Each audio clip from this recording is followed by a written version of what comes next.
What's up, everyone, and welcome into the Buffalo Sports Collective. It is Friday, January 19th, 2024. As always, I am PK alongside my co-host, Phil.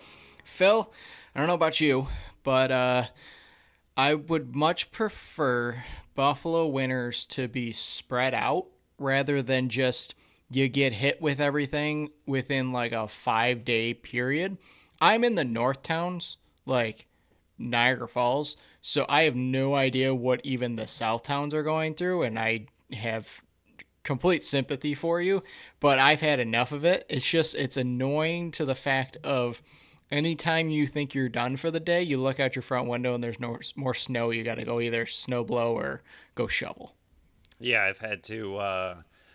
Oh my God, starting already. Apologize right off the bat. I sound and don't look great, so it's going to be a little bit of a rough episode from me. If you're listening, apologize. A little bit sick, but as far as snow blowing, I have to do it at work. So oftentimes I come home from doing it for a little while and then immediately just do it at the house. And yeah, it's been pretty much every single day. I mean, Sunday was the worst of it for me, but even the Monday was really bad. Wednesday was really bad. I think I did it again on Tuesday. So I think it's been 4 straight days of clearing the driveway. I think it's supposed to finally stop tonight, right around now, I think. But I think it's also supposed to pick back up again tomorrow. I don't think we're supposed to get too much where I am either. The South Towns look brutal. Happy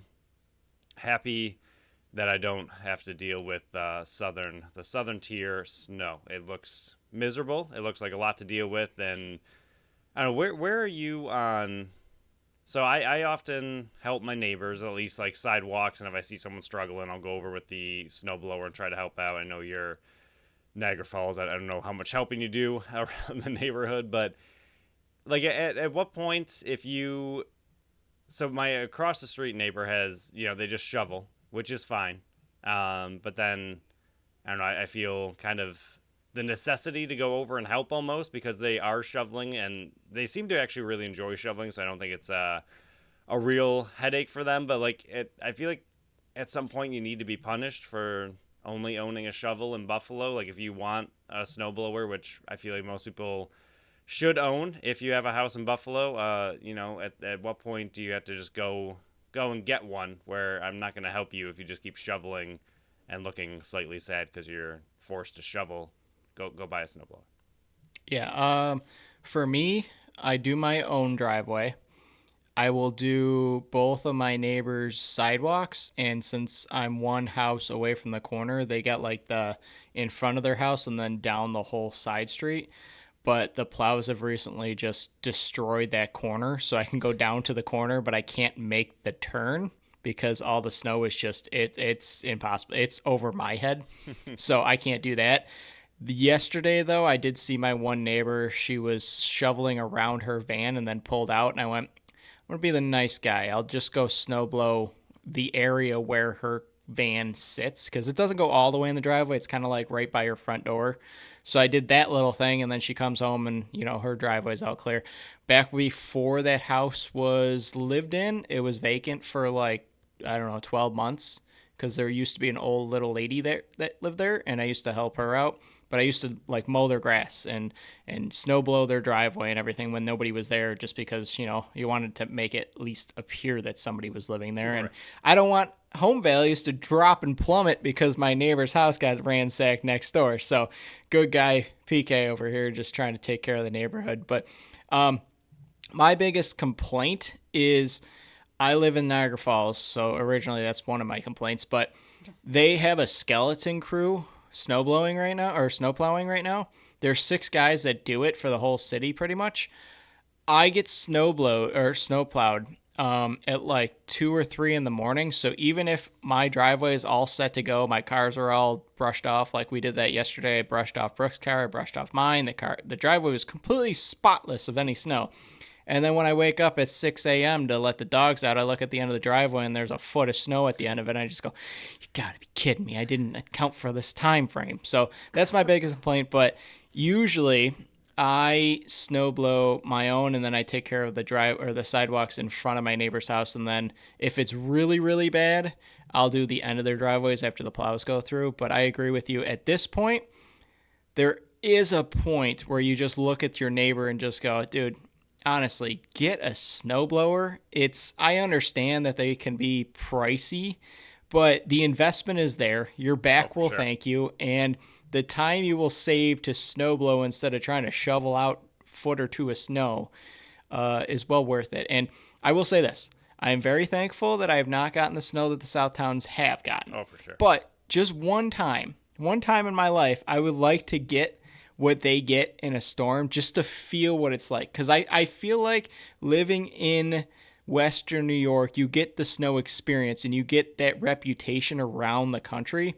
But unless you really live through it, like unless you live in like Lancaster or Orchard Park or Cheektowaga or anything like that, you don't really, Hamburg. Yeah, you don't get the full blast of it. Just once I want to feel the full blast of it so I can say and at least better emphasize with what people are going through. I know Brooke's probably listening to this down the hall just going, you're an idiot. Why would you ever wish for that? But just once. If you keep up with it, I think you got to take off the day and go out there like every hour. But if you keep up with it, I feel like you can withstand it. It's when it gets over top of your snowblower and you wait too long is when you're in trouble. Yeah, not to continue this lovely snow rant we're going on, but Ashley and I went away, I think it was 2 years ago now. It was pre-blizzard. The blizzard was pretty bad, I think, for you and me, even though we're farther north. I think we got a lot of snow for that, and that was a lot to deal with. But it was equal in the amount of snow we got. We went away to Corning, I think it was 2 years ago, and it was right before a storm was supposed to hit. And as we were driving, when we drove, it was fine. But as we were driving, there were signs on the thruway saying like, oh, don't travel if you don't need to. And we had already booked this like little weekend getaway. It was literally like 2 days. And we were like, no, we're going to go anyway. And the travel there and back was fine. But while we were there, the Airbnb we were staying at got hammered. There was snow everywhere. And then the drive back wasn't too bad. But when we pulled up to the house, it was absolutely insane. Like the amount on my driveway must have been a good 2-3 feet. So we pulled up after this trip, and we both just started laughing, like just looking at the driveway, and there was no way to pull in. There was no way to get the side door open. We actually had to go to the front door because there's steps to the front door because the side door just wasn't going to happen. And it took me, and then my neighbor came over to help me after a little while. It was like she was chopping it down in order to do it. The neighbor that came over, he was like going up. You know, you have to sometimes do like 2 levels of snow blowing where you're going like on top of the pile and then the pile again. It was a lot of that. So it was like 2 layers of a snow blower that it took. It took a long time, but that was probably one of the worst that I really felt it here. And that was definitely one of the ones where I was like, all right, so this is what they get pretty much every time, not just once a year at best. Yeah, that's what I mean. I want to feel that one blast just once. It was rough. But I mean, it was funny, but it was right. Yeah, it's just I want to be able to say I've went through it, not just, hey, I got a little portion of it. But that's just me. I'm an idiot that actually likes snowblowing, so I just got to get better gloves. That's my main issue. And then the other day when the wind was blowing at your face, I haven't come up with a pattern to get rid of that. And I'm not doing one of those stupid shields in front of your snowblowers. I want the full experience. I'm not hiding behind a piece of plastic. But enough of the snow talk. I'm sure everybody that's listening to this was affected in some way by the snowstorm, so hopefully everybody's staying safe, and we'll talk a little bit more snow in just a second here. But remember, you can follow us on Facebook, Instagram, and Threads at Buffalo Sports Collective, and on X and Blue Sky at Buffalo Sports Co. Don't forget to subscribe to our channel wherever you listen to podcasts. Check out our website at buffalosportscollective.com.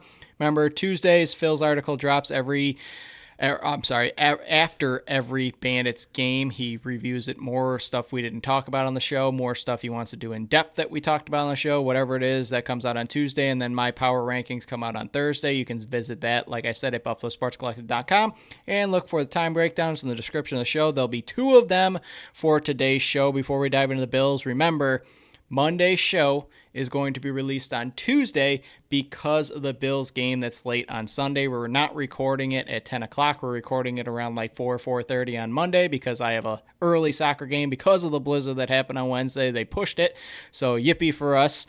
Let's talk Bills. Bills Chiefs Sunday 6:30. What is this? 17,000th time that we're facing the Bills are facing the Chiefs, but this time it is in Buffalo. Good luck to Patrick Mahomes' first road game of his career in the playoffs. Phil, what are your thoughts on the game? Uh, Bills Mafia better be loud and make it ridiculously uncomfortable for that team. Make it Um, loud even before they're in the huddle, because I heard this on WGR. They are having issues communicating and getting the plays in on time. So if the stadium is loud when they're trying to get the plays in, that can also affect them. Rather than just in the huddle communicating and at the line, you want to be loud the entire time they have the ball to try to disrupt that. I'll say the whole time the Bills are on defense, just be loud. Like Yeah. I mean, for all these injured defensive players, the fans need to pick up them by being super loud and disrupting the Chiefs' offense and Mahomes in his first ever road game. For some reason, I have this thought all the time with Kansas City. I don't know why I consider Kansas City warm. I know it's not, and I just feel like it is for some reason. Like whenever I think of Kansas City and like them having to play there, I'm like, oh, it's a warmer climate. It's not at all, and it was miserable for them last week. So it's not really a weather afflicted team. They understand how to play in the frigid temperatures, but they don't really understand how to play in a away playoff game. So make it loud, make it uncomfortable. But I'm going to not talk about the bajillion injuries that the Bills defense is piling up, because the Bills defense has kept this team alive pretty much the last 6 games that they've won in a row now. And I think at this point, it's up to the offense to me in this game to, like, you understand what your defense is going through. You understand they're hurting. It's going to be a tough offense. Even if they're struggling, it's still Mahomes, still Kelsey, still Pacheco. Like, they have plenty of weapons. Rashee Rice is really coming on at the end of the season here. So they have plenty of weapons to put up a lot of points if they need to. I think in this game, it's going to be up to the Bills defense or the Bills offense to really just go out there, put up a ton of points, take some of the pressure off your defense for once that has kind of been holding this team together even through all their injuries for a long time now. They've been doing a really, really nice job winning a lot of these close games. The offense has been hit or miss or ugly, and I think it's time that the offense steps up and finally takes over, especially in this kind of game like Allen and Mahomes. It's going to be a big rematch for, like you said, the 1 billionth time. We all remember how Allen is doing against Mahomes in playoffs, so I think this one is going to be a big Allen game, big offense game. Like, go out there and just run up the score, bury this team. Don't keep it close. I think kind of like any team, but the longer that the Chiefs can stay in this game and the longer that your defense kind of gets tired and worn out with their injuries, the more problems you're going to have. So I think you need to really make this an offensive focus game, put up a lot of points, and just kind of run away with it rather than have an offense that is still struggling at times to capitalize on drives, finish drives, and has looked a little bit ugly over the last few weeks. And if that is the kind of offense that's going to run out there, I think the Chiefs can hang in there and make it a very tense, nervous, terrifying fourth quarter. But I think this is a big offensive game where they just have to really take over and finally take some pressure off that defense. Yeah, I completely agree with you. I mean, the defense has done such a phenomenal job, and they're like I already mentioned a skeleton crew. They're a skeleton crew on defense. You're hoping you're getting Douglas back. Hopefully you're getting Dotson back, and then maybe 1 or 2 other guys back if you're lucky.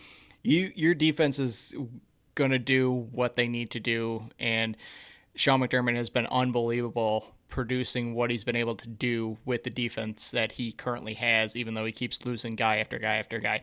It's up to the offense. And honestly, at this point, Kansas City's offense is not the same Kansas City offense you have seen in the past. They're just plain not. I mean, they've put over, in the 18 games, including the playoff game that they just placed versus Miami.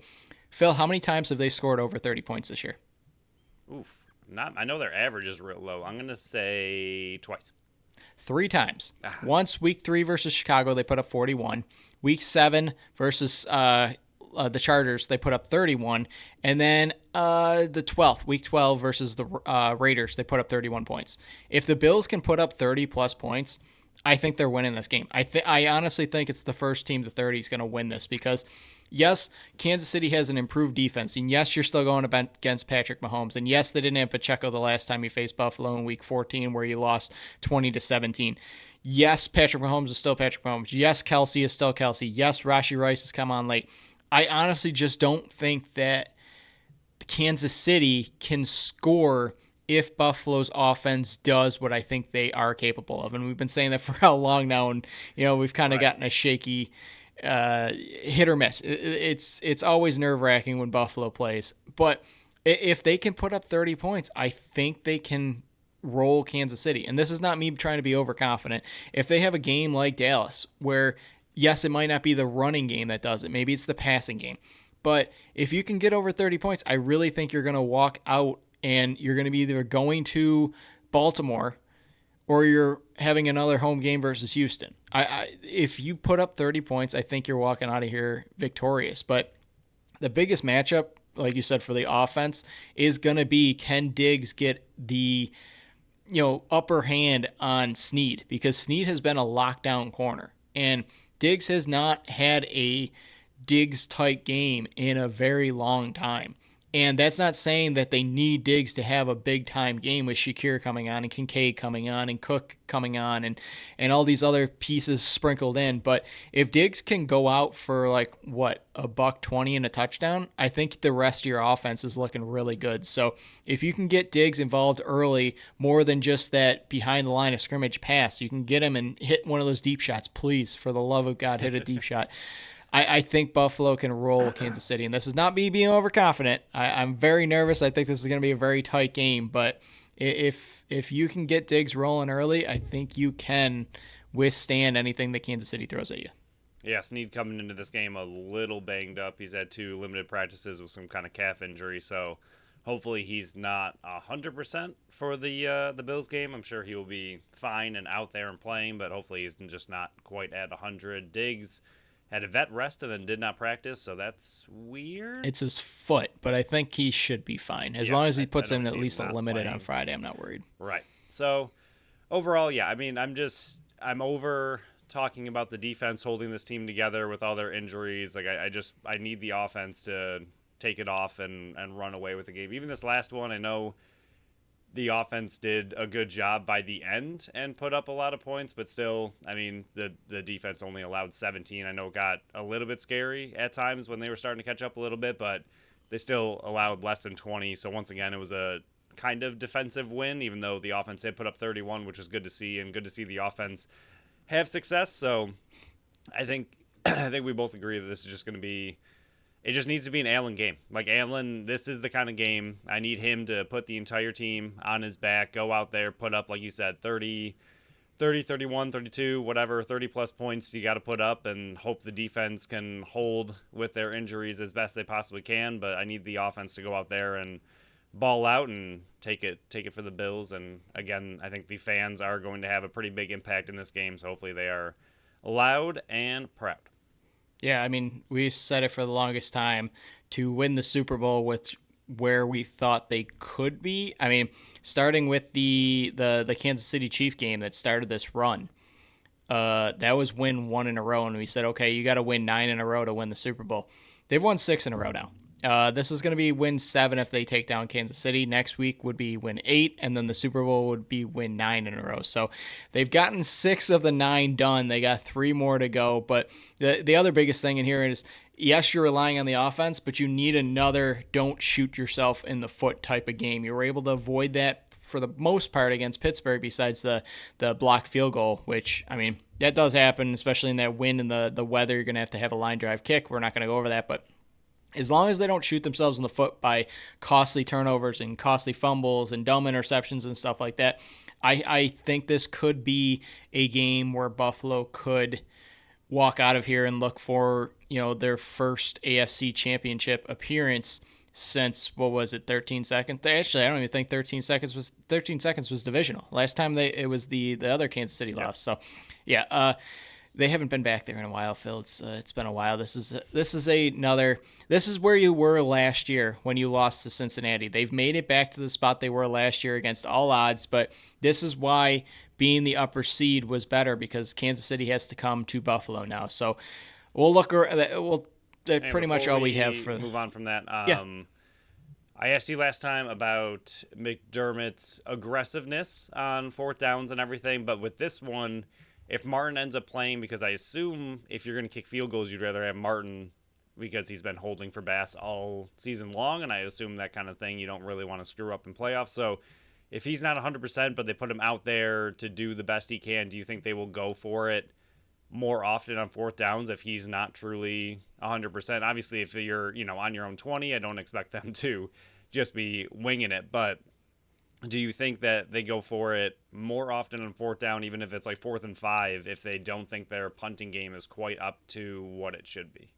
Yeah, I think that could be part of it. You did see Martin punt right out of half, and he had a really good punt, but your adrenaline's going. It's a bit different trying to punt, a week after hurting your hamstring, Right now, 6 days after. like Yeah, set in. right after you got your adrenaline pumping. They probably gave him some kind of shot to get back out there and keep punting. It will be interesting to see if they use him or Hack, who they re-sign, but I think they re-sign Hack because he's got experience holding it as well, and I think that's a big part of this as well. But yeah, I could see him being as aggressive as he's been in recent weeks, maybe like the Miami game where he was that aggressive, because it is do or die in this type of game. You don't want to go overboard where, like you were saying, on their own 30, 4th and 3, are they going to go for it? Probably not. But if it's on their own 40, 4th and 1, I can see them doing the, whatever they're calling it, the snowplow or the tush push so that's another whatever thing. Like, that seems to be getting risky to me. They stop going to the left, change it up, and go to the mix it up, right just once. Yeah, they got stuffed pretty much twice in that Steelers game. Once they actually didn't make it. The other time, he was upside down. Yeah, was literally sideways and surfed over the pile to the first down. So yeah, you got to mix that up. I know Hurts and the Eagles can do it really well, even though they got also stuffed in their game finally. But yeah, you got to go to the right, go farther left, make a sweep, something. You got to mix that up. I think it's starting to not work quite as efficiently as it should, especially if you're going to do it, like you just mentioned, on your own 40, your own 35, because it's 4th and 1. You're like, we got this. We're not going to be stopped, but you got to mix it up a little because it is not going as well. And then when he jumps, I get the surfing aspect, but that also doesn't seem to really be helping that much because then your legs are off the ground, especially for a guy like Allen who's huge and has massive legs that can drive forward. I think him being up in the air doesn't really help the situation that much. So hopefully they mix that up just a little bit. I'm not saying don't do it. I'm not saying shy away from it, but just switch it up a smidgen. Yeah, 2 things with that real quick. Talladega Nights, where he gets inverted and he's upside down. That's all I could think whenever Josh Allen jumps. And then the second thing, maybe they've been just going left this whole time to set up for Sunday evening when he goes right and he houses it. It's very possible. But we'll look around the rest of the league because 3 games are happening before this game does. Texans take on the Ravens 4:30 on Saturday because the Bandits play on Friday. You get to watch a full Saturday game of either lacrosse or playoff football. Packers versus the 49ers Saturday at 8:15, and then right before the Bills kick off, the Bucs, who defeated Philly, and the Lions Sunday at 3 p.m. So 3 massive games, and like I said, the Buffalo Bills and their fans will know, will the opponent be heading to Baltimore or have a home playoff game versus the Texans going into Sunday evening? Yeah, sadly, I have very boring.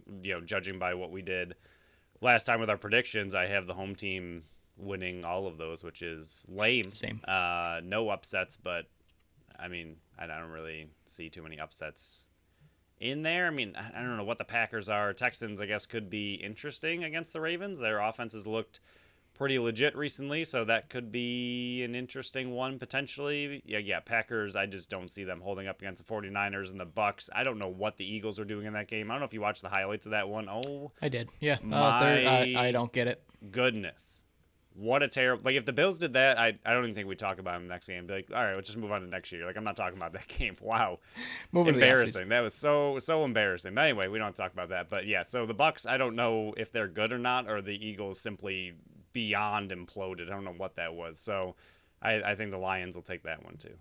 Yeah, go Texans. Go Texans. Yes. That's all I got to say because Ravens with Lamar Jackson and that defense don't want to face you. So before we move on, I have one slight beef with the Buffalo Bills, and I can be pretty understanding. I understand, and this is where I was talking about there's going to be more snow talk. I understand last week, the issues with the stadium, getting that ready. I understand that, a lot of as many people went there to help out and, get paid and lunches and dinners and all that kind of stuff. I get it. I understand that it was a massive amount of snowfall even right up to game time. So This is not me attacking last week whatsoever. This is me attacking the overall general theme of it. And I'm not even going to talk dome part because it's a waste of time. Everybody's talked about dome no matter what. I know the game still would have been moved even if there was a dome because it was safety issues getting to the stadium.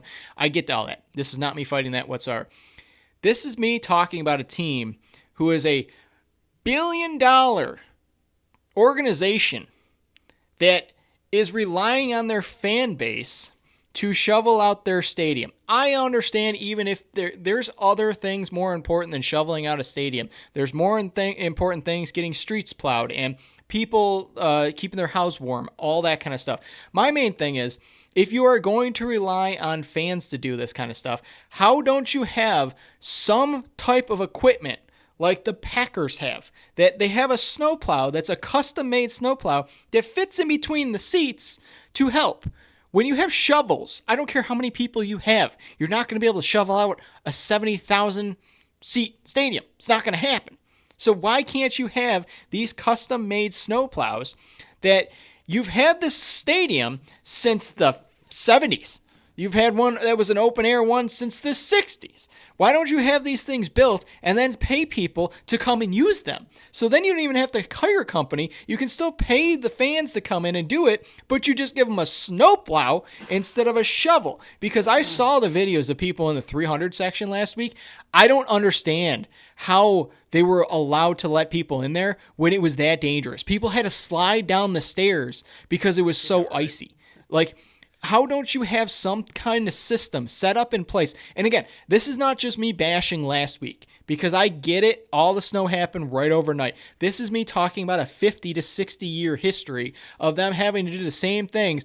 What's the definition of insanity, Phil? Doing the same thing over and over and expect different results. You're not going to be able to get the stadium ready, even if you have people coming out at 10 o'clock on Friday. It's not going to happen. They're not going to be able to get it ready because more snowfall is supposed to fall on Friday and Saturday. It's not going to happen. So just get a custom-made snowplow. You're a $1 billion industry. You can afford many, many, many snowplows. And then just hire the people to come and say, hey, $20 an hour, snowplow. We'll have other people do the stairs for shoveling, and then we'll throw salt everywhere. Guess how much faster you'll get the stadium done? Guess how more efficient you'll get it rather than just people throwing it in a tunnel and trying to killing everything up. It's just, again, not bashing last week. Completely understand the situation. Can't really hire a company to do this when they have other jobs and more important jobs than get a stadium ready. But this is a 60-year thing that has been growing, and it came to the head when I was seeing those videos of how dangerous that was for some of these fans. Yeah, I feel like you should have maybe not a company per se, but like your grounds crew should be like an emergency grounds crew that you have kind of like not I don't know on retainer, but like like, hey, if you guys sign up for this, and we have this emergency situation, we can call upon you to come and do it, and maybe they have the ability to use said snowplow. And just so everyone understands that, in case they missed PK say that Green Bay does have these snowplows, PK's not asking for a invention of a snowplow that can go between the seats. It does exist. Green Bay uses it, so yeah, why the Buffalo Bills can't also just buy the same snowplows that Green Bay uses to help clean out their seats, I don't know. And then, yeah, just to have no plan in place other than fans can we get you. Because, I mean, even for the fans, like, how many people can get there if the storm's that bad that you need fans to help shovel out a stadium? Like, okay, if that is where you're at in the need of, what snow removal, the fans probably can't get there to unearth the stadium because it's really bad outside. So I don't know. It just seems it's weird for, like you said, $1 billion corporation. It's a weird situation that is the solution and the one they're going with. Like you said, the people that were finally got to the stadium, and I saw a few videos of people just like nothing was uncovered still, and they were just literally like pushing through the snow to get to their seats, and then had to stand the whole game because their seat was covered. And again, like you said, I understand that it all dropped at once in order to have this game at all. They pretty much had to do what they had to do. But again, the safety aspect, it's weird that your go-to system is to hire fans that are probably risking a little bit more than they should to get to the stadium to help unbury it.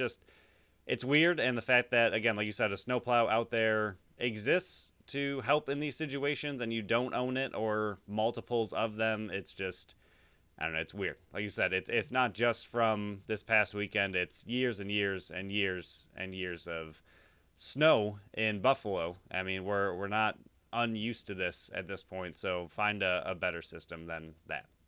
Yeah, and especially since your next stadium, right across the street, still in the snow belt, and it's still open air. So let's all put our heads together and use a little bit more common sense than just. It was a cute gimmick the first couple times, but it's getting old. Relying on your fans, paying them $20 an hour to come out here and try to shovel out a 70,000 for the fans that want to do it, go have fun. Yeah, good on you. More power to you. But right, it's just stupid. That should be your bonus help. Last resort. Right, not what you're relying on. Like, you should have a crew there that, like, okay, these are our snow removers, but guess what? We just got, a foot of snow last night. We're going to need help. Now we can ask for the fans. But have them as a bonus, not your main source of snow removal when you make this much money as an organization. It's weird. It's very weird. Like, when we can think of this idea, and like for a retail store, like if Tops was going to shut down or Wegmans was going to shut down, and they're like, all right, the only way we can stay open is if we have our customers come on down and clear out our parking lot. Like, what? No one's going to do that because that's ridiculous. And that's exactly what the Bills are asking their fans to do. And then on top of that, pay a ton of money for a playoff game where your seat is likely not covered and you got to go there and plow through snow yourself to get to it. Just weird. Just have weird. Fun. Have fun, everybody that's going to the game on Sunday. But if you are going, be loud. Be loud. Yeah, be loud, but the chances of you having a seat that's not covered in snow, very thin. Good luck to you. That's why I watch my games from my own warm couch. But we'll move on. We appreciate those that go. We do, and I don't envy you whatsoever. I don't wish I was you, and I'm perfectly comfortable doing what I'm doing now. So, no Sabres game. Their game from Wednesday got postponed because of the snow. They're playing tonight versus Chicago, and then Saturday versus Pittsburgh, or Lightning, I believe. So we'll talk about both those games on the Tuesday show. Remember, games Monday or Sunday night. We're recording on Monday. Episode will be out on Tuesday. Don't forget, don't be looking for us on Monday because we won't be there. We're letting you down. But Bandits here. Big night, Tucker Out Lymphoma Night, huge night, giveaways galore to benefit the Tucker Out Lymphoma Foundation. Thank you. I don't know why I was struggling with that word, but there's going to be signed lacrosse balls. The jerseys off the backs, but I don't believe they're going to be off their backs. You don't get them that night. There's a bidding process, so go bid on those. The Riptide jerseys are for sale as well. I know our friend Sam just got one last year. He bid for it, won it in his seat last year. But a huge night, and it just proves that there's more important things than just the game on the floor, that there are real humans underneath those jerseys, and there's real life that goes on well beyond the game. Yeah, I'm really glad that, and I know it's been a huge talking point for obviously multiple years now, but Sean Williams not being part of the team anymore, but the team continues to carry out this evening. It's really amazing that they did that and, didn't just because he's gone, like, okay, now we can stop that night or, we're going to stop that night and let them carry it on wherever. It's amazing that they continue this night despite Sean Williams not being a part of the team or organization anymore. Obviously, he still does his video tribute. Sometimes he's there himself. He understands how big of a night it is, obviously. And it's still just an amazing honor, an amazing game for both teams. And like you mentioned, just what they raise for it, the awareness for it. It's just such an incredible night that I hope never goes away because it's something that will likely for quite a long time until modern medicine leaps a ton. It'll be around, sadly, most likely for a little bit longer at least. So, I mean, nights like this that can help in any way, shape, or form to these kind of situations for the families, the victims, and everything. It's a tough one to go through, but excellent that the Bandits continue this night despite Sean, kind of moving on with his lacrosse career elsewhere. Yeah, and I just checked. Vegas is not playing this week. They have a bye, so I wouldn't be shocked if he is in attendance. Only thing for would this be night. Possibly the weather. It could be the weather, but it should. That's supposed to possibly Friday clear night, up, but so. yeah, we'll see. He could be in attendance. We'll see. He could be in attendance. He could have planned to be in attendance, and the weather doesn't abide. But yeah, this is a phenomenal night. Bandits go all out for this. It's one of those nights that if you do have the ability to go, it's one of those things that I would go and experience firsthand because they are first class with these type of nights, and it's definitely a memorable night for everybody in attendance, and especially the Tucker Williams family. So we will dive into the games here. Bandits versus Riptide, Friday at 7:30, a Friday night game. You know my feelings on Friday nights, but I also understand their availability in the arena. I get it. I don't want to dive into that. I just don't like Friday games because I don't think the atmosphere is as good as Saturday night games, and I know there's a bunch of people that feel the same way. But the 1-4 New York Riptide come to Banditland to face the 3-2 Buffalo Bandits. New York averaging 10.4 goals for, which is 12th in the league. Buffalo is up to 12 goals for, which is 6th in the league. And then goals against, New York is tied for 12th in the league at 12.8, and Buffalo is in 7th at 11.2 goals against. So quick numbers for you there. Last year, Buffalo took both games in New York and in Buffalo. First one in New York was 16-10, and then the one in Buffalo, won in overtime, 11-10.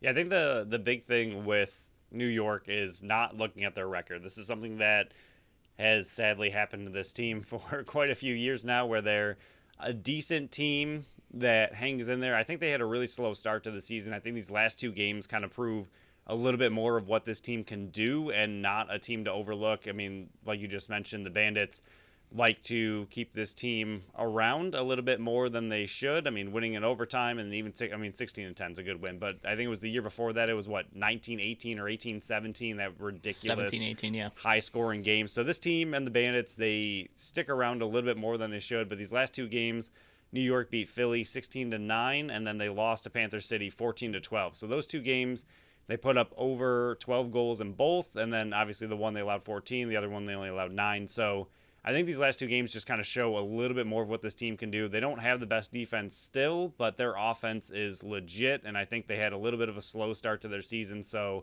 the 1-4 record, just, it's not a team that you can overlook and bypass and just say, oh, they're 1-4, they're one of the worst in the league, they're a bad team, you're going to steamroll past them. I don't think that this is that kind of team. I think this is a team that will hang around, again, longer than you really want them to hang around, and they have the offense to do it.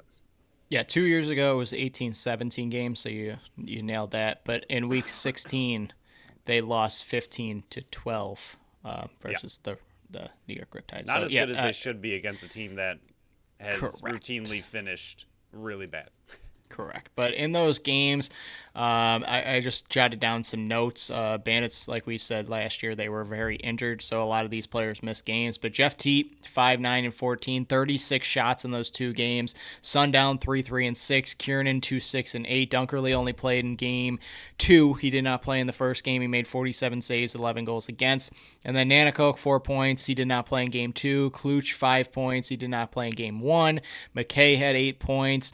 Byrne, 3-3-6. He left the first game injured. Remember that scary incident, and then he didn't play in the following game, and then everybody kept saying, oh, he's going to come back, and then he missed a few more games, and that's why you never trust players. Brandon Robinson, the Air Robinson game, where I went on Daily Dive and said Brandon Robinson looked like Air Byrne. He missed game 2. Buchanan had 5 points. Smith, here's some numbers for you. 7, 16, and 23 in the 2 games last year. Yes, I would like to see 7 from Dane Smith. That would be a fun one. Too. But yeah, Vince, 89 saves and 20 goals against in those 2 games. Yeah, I think the big 3 that stand out to me, and it's all because of what was happening last year, so it's going to be hard to see if they'll repeat it, but if they can even chip in a little bit of this that they did last year. I mean, McKay, 5-3-8, he was playing a lot more offense at this point, playing these 2 games because of Burns' injury, and then Cloutier's injury in the other one. So, like you said, Byrne left early. I don't know if was Byrne part of one of them, the first one? Those numbers came in game 2 because I think he left the first really game. Early. Yeah, with 1 assist, I believe. Yeah. So McKay, either way, he was stepping up for somebody in those games, especially in the first one where they're missing 2 lefties. So those numbers are a bit skewed toward his transition offensive side. But if he can do something even similar to that, that'd be really helpful. And then Brandon Robinson, I think it could be a big game from him. I think last game, with it being his first one truly on offense for the first time all year, I think it was going to be a good kind of feeling out game for him, getting himself used to playing full offensive shifts again. But seeing that 3, 4, and 7, he has that ability, so it'd be nice to see him get a couple goals again. And then Smith, again, due to the crippling offensive injuries. He kind of had to take over a little bit more. 7-16 is just insane. But like you said, if he can get 7, obviously that'd be ridiculous because it's a 2-goal swing, or 2-game swing. But if he can even get, oh my God, I'm dying. If he can get even a few of that, if he can get 3 or 4, I think it'd be huge for him, and then put up his usual assists like he always does.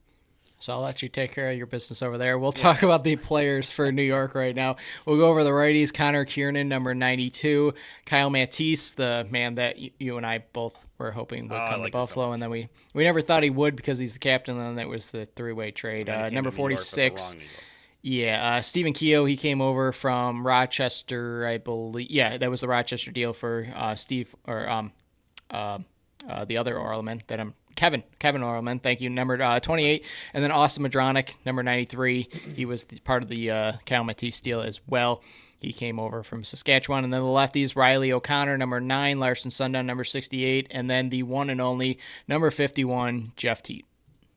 Yeah, Teat is really, really good. And I know, again, one of the bigger things about this game is the slow start of New York. It was for Teat as well. He struggled early on, but in the last 2 games, he has had 9 goals, 6 assists for 15 points. He's really come on strong in the last 2 games. He looks absolutely ridiculous. It's going to be very tough to stop him. Just seeing the different ways he scores, the different ways he can very easily fake players out on passing or fake shooting and finds his way inside. He makes it look way too easy to get inside in front of the goalie, and I don't know, his moves, he looks too smooth, but he's really come on strong the last 2 games, so he's going to be a scary one. The other one that's really weird to me is Stephen Keogh with 29 shots on goal and only 1 goal to show for it. I don't know, that obviously it's similar-ish to Dane Smith, where at some point you expect that to kind of self-correct itself, but hopefully it's not this game. I think it was Kyle Jackson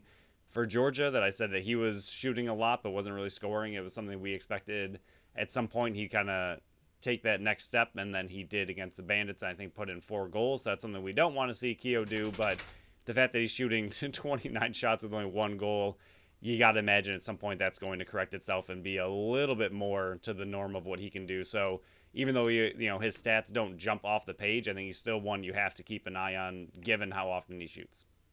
Yeah, I think Jeff Teat, it's not think. I know the offense runs through Jeff Teat. It's going to be a big Dalton Solver game because in the second game, we kind of saw, last year, we kind of saw Dalton Solver play one-on-one versus him and just kind of almost completely lock him down. Jeff Teat's still going to get his points. I know he started the season slow, like you mentioned, but the last 2 games he's kind of stepped up, and the offense has looked better the last 2 games. So obviously, when Jeff Teat's going, the offense is rolling better.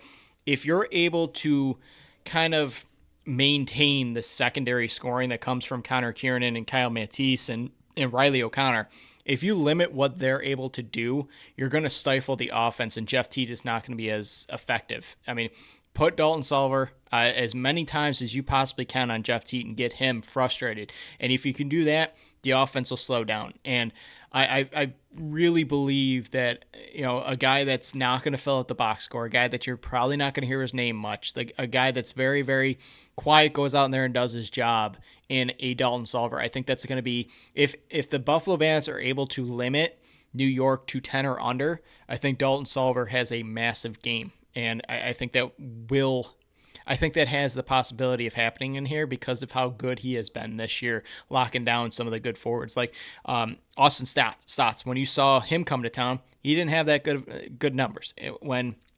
Georgia came into town, and you had Andrew Q and Lyle Thompson and all them, they only scored 9 goals. A lot of that is due to the play of Dalton Solver. And that's just not me singling out one player. The whole defense has to, really capitalize. But I really think Dalton Solver, one-on-one versus Jeff Teat, he can have that edge because we've seen it in the past as long as that's the kind of style of defense they play.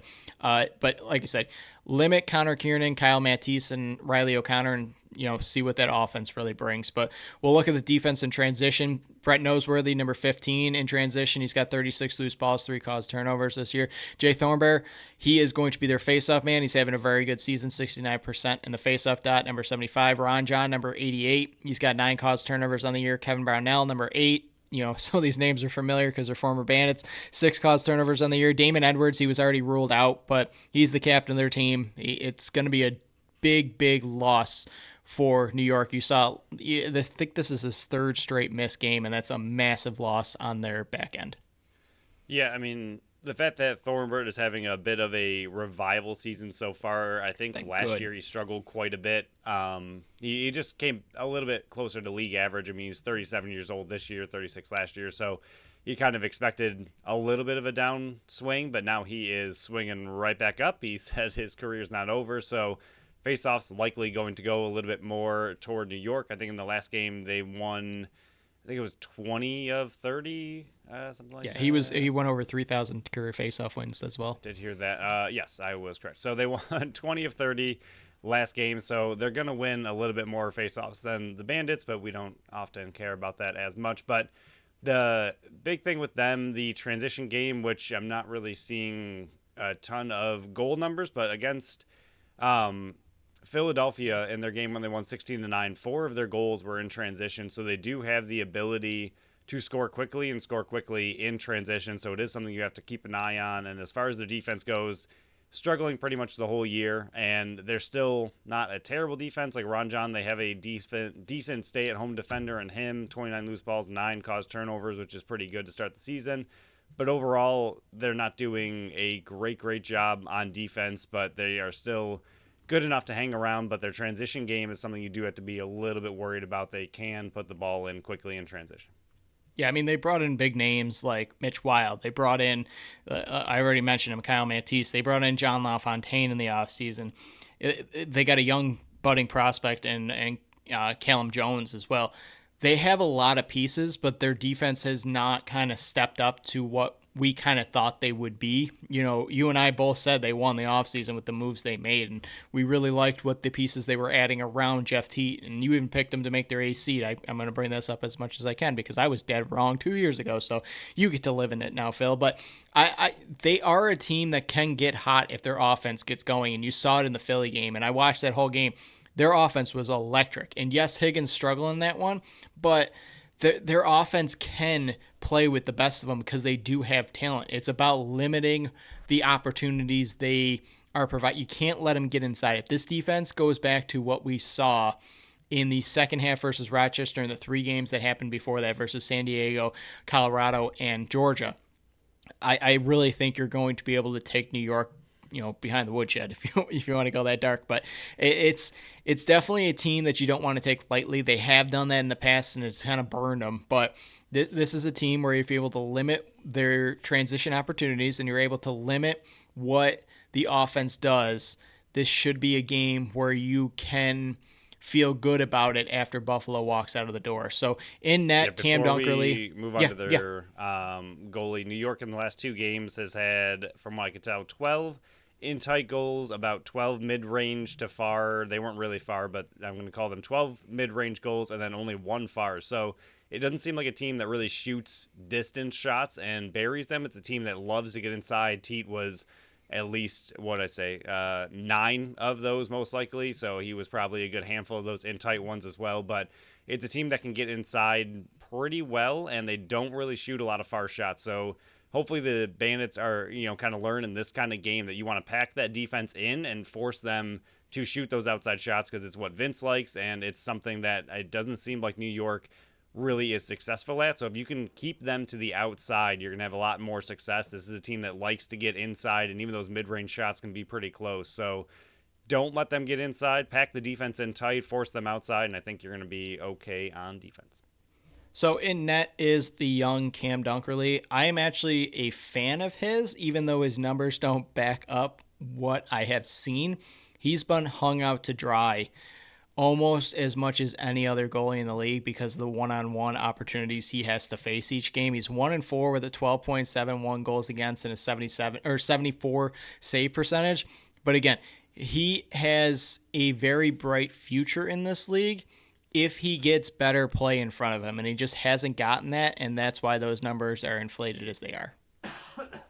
Sorry, that was terrible timing. For Dunkerley, from what I saw, so in the last 2 games, he was 8 in close, 8 mid-range, 6 far, so he was a little bit all over as far as what he's allowing. Those far goals are the ones that I consider more on the goalie than anything. Sometimes they are just absolute snipes, and there's only so much you can do, but he does allow a decent amount of mid-range and far goals, so that is something that the Bandits can capitalize on. But like you were saying with the in-tight ones, I thought he plays a very strange style when it's 1v1 from what I could tell. Like, he likes to throw his body kind of at the ball in the situation, and sometimes if the offensive player makes 2 or 3 moves, that's when he gets really thrown off because he's expecting that first or second move to be the shot, and if it is the shot, he usually makes these crazy, wild, really impressive saves. But if the offensive player has enough time to throw 2 or 3 or 4 fakes in there, that's when he gets really out of position and just kind of, you can dunk it over him or dunk it around him because at that point he's made his move and you can kind of wait him out. So if the Bandits can find a way to get people wide open with pick and rolls, hint, hint, hopefully they do something like that, and get someone like Nanakoke wide open or Dane Smith wide open in front of the net that can do 2 or 3 moves, I think that's how you're going to beat him in tight. But if it's going to be, the single dives across the crease, that's something that Dunkerley actually is pretty good at. And I kind of agree with you. His numbers don't really back up his ability, but he makes big saves here and there for sure. And he's definitely not a terrible goalie, despite his stats not looking quite as good as maybe they should. Yeah, a few things there. One, he was phenomenal in the Philly game, so that's type of performance that you can hopefully expect out of him when the defense in front of you is really good. You're just not hoping that this week. 2, I really like the dunk on Dunkerley comment you had there. That was a good one. I did catch it. And then 3, the thing that you mentioned that I was going to mention as well, pick and rolls. We said it in the last show. Dane Smith, Nanakoke, talking to you. Pick and rolls, please. That is how you'll get inside on Dunkerley and dunk past Dunkerley. But Phil, we talked about the players to watch, players to know. We talked about history and everything else with this game, and I didn't pat myself on the back last week, and I made it known to the X world or Twitter world or whatever you want to say, and to you after the show, that I was going to make it known on this show. Phil, what did I do last week for the predictions? I think you have to tell me what you expect to be doing right now. I absolutely nailed it. 100% guaranteed, locked in. I said Buffalo would win 15-13. Phil, they won 15-13. That is twice I've gotten the perfect prediction, and this time I didn't have to rely on a Max Adler penalty shot to do it. So this one, if you want to say the last one wasn't legit, even though it was, this one was legit as the legit comes. So Phil, with that said, and me patting myself on the back looking for a 2-game run, what is your prediction for Buffalo v. New York? We have 2 other quick things. One, How did you spell the word gloat, PK? Let's not talk about that. I forgot a vowel. Yeah, PK thought the word I didn't think. I spelled it as close as I could. I didn't think that's how you spell it. I knew it was wrong. You have to admit, I knew it was wrong. But I didn't know how to spell it. I got it as close as I could. And if you and Pat knew what I meant, which you did, that means I spelled it close enough. Yeah, you were going to try to glot about it. And there it is. Here you are, glotting away. Gloat. Gloat. And spelling. Also, one quick note about these 2 teams in general and what New York's done the last 2 weeks. Big thing that I mentioned that the Bandits need to do a little bit better, stay out of the penalty box. The New York Riptide for the last 2 weeks are 8 of 9 on the power play ability. So they are absolutely lighting it up. That is just insane efficiency on the power play. So really have to stay out of the box against this team. They are very, very good at scoring, but at the same time, they have allowed 5 of 6 on the penalty kill, so it's a, good and bad. Their penalty kill has not been very good in the last 2 games, but their power play has been elite, so try to limit the power play opportunities. But as far as my prediction, I think the Bandits can continue their offensive role, and I do think that New York will have the ability to put some goals up. I'm not going to give them a ton, but the Bandits do like finding themselves in penalty trouble, so we'll see what happens with the power play. I'm going to go... I really like 14. I got to get away from that number. We'll go 13. Man, I was going to say 13-10. I don't even like that score. We'll go 13-9. We'll see what Vince can do. I was seeing if you were going to go 3 straight weeks of going 14-11. I almost I really wanted to. It's such a good sounding score. I hate it. Yeah, I if you want to know what it takes to win, this is what it is. I have them winning 14-10. So I do have your 14 in there. Yeah, I was also thinking 14-10 at one point. Dang it. I am looking here though, Phil. I'm trying to see. Last year it never happened. They never score what I predicted. I was just seeing if they never ever have. scored 14-11, and I don't see it. They've gotten 14 once, Doesn't happen. 14 twice in a losing effort. That was the first time. Nothing 14 last year. Not at all. Once in the playoff game versus Toronto. There we go. You had them scoring 13. And then this year they have not. So twice. Three times. One in a winner, one in a loser. Or sorry, two in a winner, one in a loser. They scored 14. So yeah, get away from 14, man. It's not going to work. Well, we It's went not to gonna 13 happen. this time. Although I just picked them 14, so You did. great for me. This will be the time they do it, though. Yeah, 13-9. You got 14-10.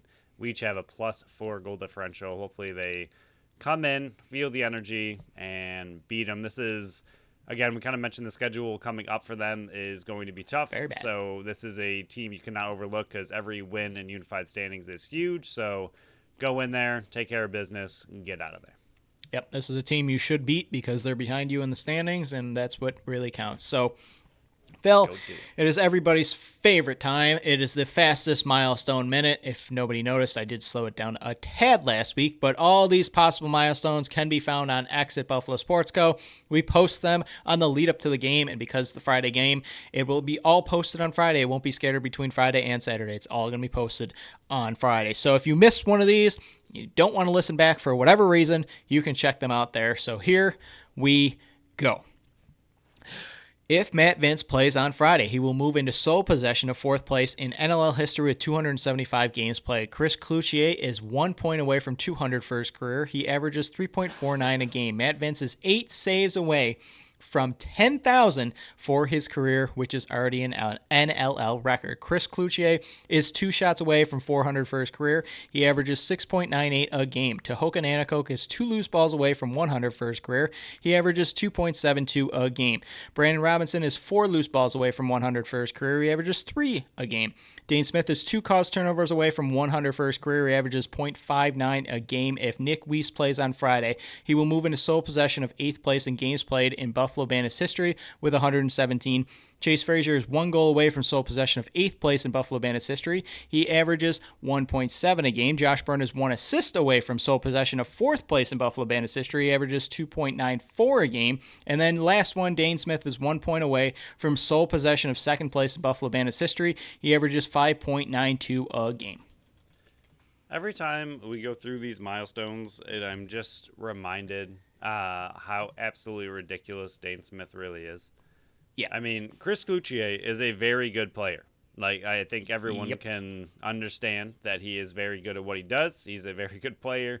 He's played in 52 games. That is a lot of games, and he is just coming up on 200 points for his career, which is impressive. Everything he's doing is impressive. He's a great player. Dane Smith has that and more in just 2 singular seasons. It's just ridiculous. Stupid. When these things come up and it's like, oh, Chris Cloutier, great player, 1 point away for 200.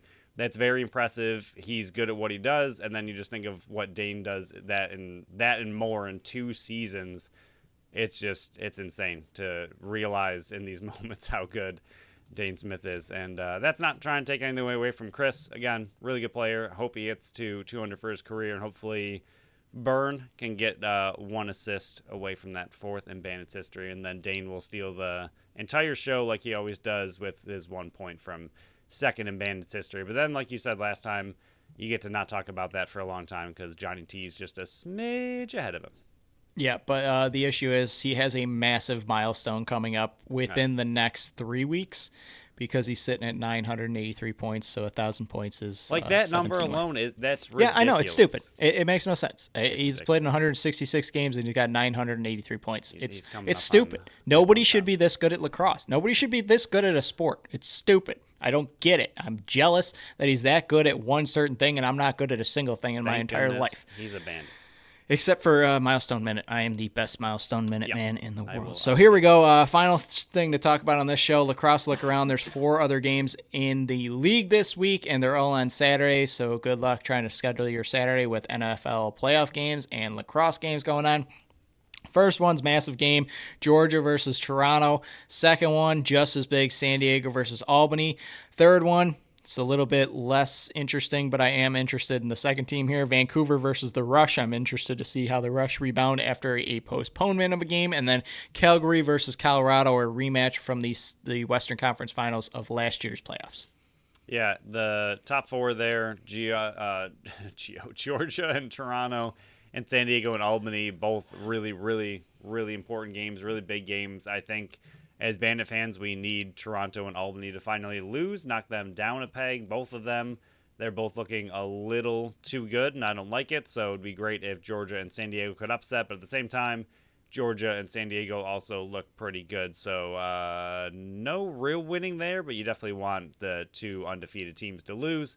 And then, like you said, Vancouver and Saskatchewan, I mean, those are both currently bottom teams. We'll see what happens. And speaking of bottom teams, Colorado desperately needs a win, but Calgary also desperately wants to get above 500. So that's going to be another.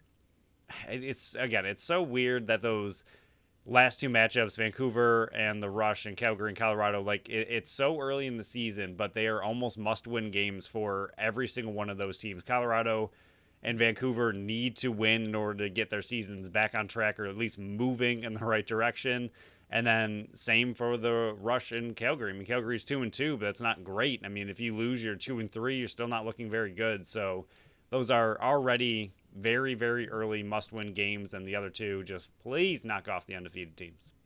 Well, if it helps, every Wednesday, the BSC boys, we pick our BSC matchups and keep track of it all year long. We post them on Wednesday, and then the recap from the following week is also in there.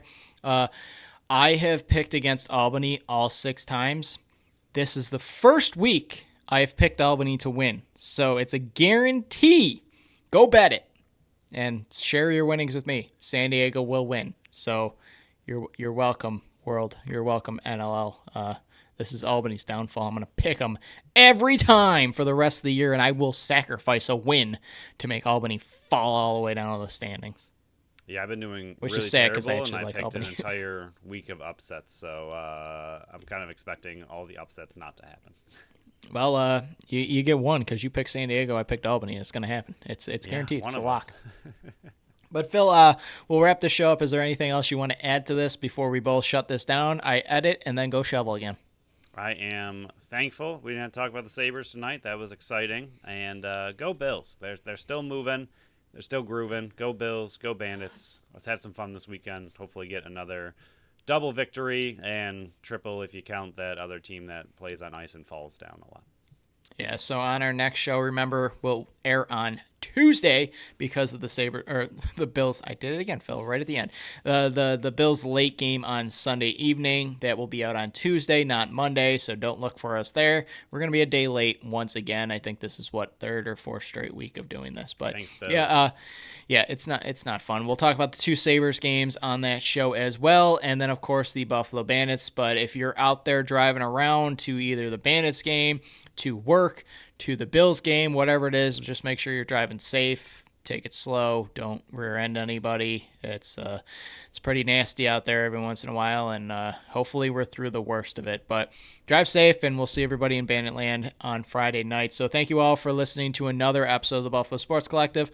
Follow us on Facebook, Instagram, and Threads at Buffalo Sports Collective, and on X and Blue Sky at Buffalo Sports Co. Visit our website at buffalosportscollective.com. Once again, Phil's article is there from Tuesday, recapping the Bandits game versus the Rochester Nighthawks from last Saturday, and then my power rankings came out on Thursday. So check that out. Once again, buffalosportscollective.com. Subscribe to our channel wherever you listen to podcasts, and make sure you leave us that review on Apple and Spotify. Until next time, bye bye.